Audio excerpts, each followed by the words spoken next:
Hello friends, આજે આપણે બનાવીશું ઇન્સ્ટન્ટલી બનતા લાઈવ અથાણાની રેસીપી. તો ગળ્યું અથાણું આજે હું તમારી સાથે શેર કરી રહી છું. જનરલી અથાણું 2 થી 3 દિવસ બનતા ટાઈમ લાગતો હોય છે, પણ આજે હું ઇન્સ્ટન્ટલી એક જ દિવસમાં કે અમુક કલાકમાં જ અથાણું બનાવીને શેર કરી રહી છું. તો પરફેક્ટ મસાલાના માપ સાથે બજાર જેવો જ આપણે ઘરે મસાલો રેડી કરીશું. તો ગોળની મીઠાશ સાથે આજે આપણે અથાણું રેડી કરવાના છીએ. તો ચાલો ચટપટું ગળ્યું અથાણું બનાવવા માટે મેં અહીંયા 1 કિલો જેટલી રાજાપુરી કેરી લીધી છે. સારી રીતે ધોઈ છાલ કાઢી લીધી. હવે આ રીતે આપણે મોટા કાણાવાળી છીણીથી છીણી લઈશું. તો આજે હું થોડું ડિફરન્ટ સ્ટાઇલથી અથાણું બનાવીને બતાવી રહી છું. આ અથાણું બહુ ટેસ્ટી એવું બને છે. તો આ રીતે લચ્છા અથાણું પણ કહેવાય છે. તો આ રીતે મેં બધી જ કેરી છીણી લીધી છે. હવે આપણે 1 ચમચીથી ઉપર હળદર અને 1 ચમચીથી ઉપર મીઠું ઉમેરી અને એકદમ સારી રીતે આપણે મિક્સ કરી લઈશું. તો કેરી મીઠા હળદરમાં સારી રીતે કોટ થાય ત્યાં સુધી આપણે એકદમ સારી રીતે મિક્સ કરી લેવાની છે. મિક્સ થઈ જાય એટલે ઢાંકીને આપણે 2 થી 3 કલાક માટે રેસ્ટ આપીશું. તો લગભગ 3 કલાક જેવું થઈ ગયું છે અને આ રીતે કેરીમાંથી ખાટું પાણી છૂટું પડશે. તો આ રીતે બંને હાથની મદદથી પ્રેસ કરીને બને એટલું પાણી આપણે નીચોવાનું છે. તો કાઢી લઈશું આ રીતે. તો તમે જોઈ શકો છો. તો અહીંયા આ રીતે બધી જ કેરીમાંથી આપણે પાણી કાઢી લઈશું અને આ રીતે કોટન કપડા પર આપણે આ રીતે સૂકવવા રાખી દઈશું. તો આ રીતે બધું જ પાણી નિતારી બધી જ કેરી મેં આ રીતે સૂકવી દીધી છે. તો તમારે આ રીતે ચેક કરી લેવાનું, કેરી એકદમ સોફ્ટ થઈ જાય ત્યાં સુધી આપણે પલાળવાની છે. અને હવે આપણે તેલ ગરમ કરી લઈશું. તો લગભગ અહીંયા મેં 1 વાડકી કે 1 કપનું માપ લીધું છે. ધુમાડા નીકળે એવું તેલ ગરમ કરી લઈશું અને ગેસની ફ્લેમ બંધ કરી તજ, લવિંગ અને મરી આ રીતે ઉમેરી દઈશું. હવે આપણે સ્પેશિયલ મસાલો, તો મેં અહીંયા 1 કપ એટલે કે લગભગ 60 ગ્રામ જેટલા મેં વજનમાં ધાણાના કુરિયા લીધા છે.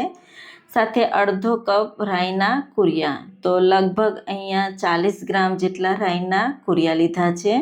તો આ રીતે અધકચરા વાટી લઈશું અને આ રીતે આપણે ઉમેરી દઈશું. તો આ રીતે આપણે રાઉન્ડમાં ઉમેરવાના છે, વચ્ચે આ રીતે જગ્યા રાખી દેવાની. હવે મેં અહીંયા 1/4 કપ જેટલા મેથીના કુરિયા, લગભગ 30 ગ્રામ જેટલા મેં અહીંયા કુરિયા લીધા છે. એને પણ અધકચરા વાટી લઈશું અને આ રીતે વચ્ચે થોડી જગ્યા કરી લઈશું. 3 મોટી ચમચી વરિયાળી લીધી છે, લગભગ અહીંયા 20 ગ્રામ જેટલી છે. અને 1 મોટી ચમચી હિંગ. હિંગ સારી કંપનીની કે વેરાયટીની લેવાની, સ્ટ્રોંગ હિંગ લેવાની. અને થોડું તેલ ઉમેરી દઈશું ગરમ અને ઢાંકી દઈશું એટલે મસાલામાં ફ્લેવર સારી એવી આવી જાય. એકદમ સારી રીતે મસાલા તેલ સાથે મિક્સ કરવાનું છે. હવે એમાં તેલ થોડું ગરમ હોય ત્યારે 1 ચમચી હળદર અને 1/4 કપ જેટલું કાશ્મીરી લાલ મરચું પાવડર અને મેં અહીંયા મીઠું થોડું શેકી લીધું છે એટલે મોઇશ્ચર દૂર થઈ જાય. તો 2 ચમચી જેટલું મીઠું ઉમેરી દીધું અને એકદમ સારી રીતે બધું મિક્સ કરી દઈશું. તો આ પરફેક્ટ માપ સાથે મસાલો રેડી કરી લીધો છે. તો તમે જોઈ શકો છો બહુ ટેસ્ટી એવો મસાલો બનશે. હવે અહીંયા લગભગ 3 કલાક જેવું થઈ ગયું છે. તો તમે જોઈ શકો છો આ રીતે તમારે ચેક કરી લેવાનું. એકદમ ડ્રાય જેવું નહીં કરવાનું, અંદરથી થોડું ભીનું રાખવાનું, ઉપરથી ડ્રાય થાય એટલું જ આપણે કરી લેવાનું છે. તો અહીંયા મેં 400 ગ્રામ જેટલો ગોળનો પાવડર લીધો છે અને 300 ગ્રામ જેટલી સાકર. તો સાકરનો મેં એકદમ ફાઇન પાવડર કરી લીધો છે. હું અહીંયા ગોળ સાકર બંને ઉમેરી રહી છું. તમે ગોળ ઉમેરવાના હોય તો તમે એકલો ગોળ પણ લઈ શકો છો. તો વજનમાં તમારે 700 ગ્રામ જેટલો ગોળ લેવાનો.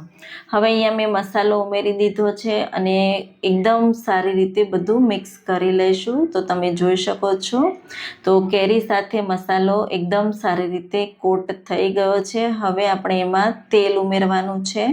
તો તેલ એકદમ ઠંડુ થાય પછી જ તમારે અંદર ઉમેરવાનું. તેલનું પ્રમાણ તમારે થોડું ઓછું લેવું હોય તો તમે લઈ શકો છો, પણ આ એકદમ પરફેક્ટ માપ છે છે અને એકદમ સારી રીતે હાથની મદદથી આપણે મિક્સ કરીશું. એટલે હાથની ગરમીથી એકદમ સારી રીતે ગોળ અને સાકર મેલ્ટ થઈ જશે.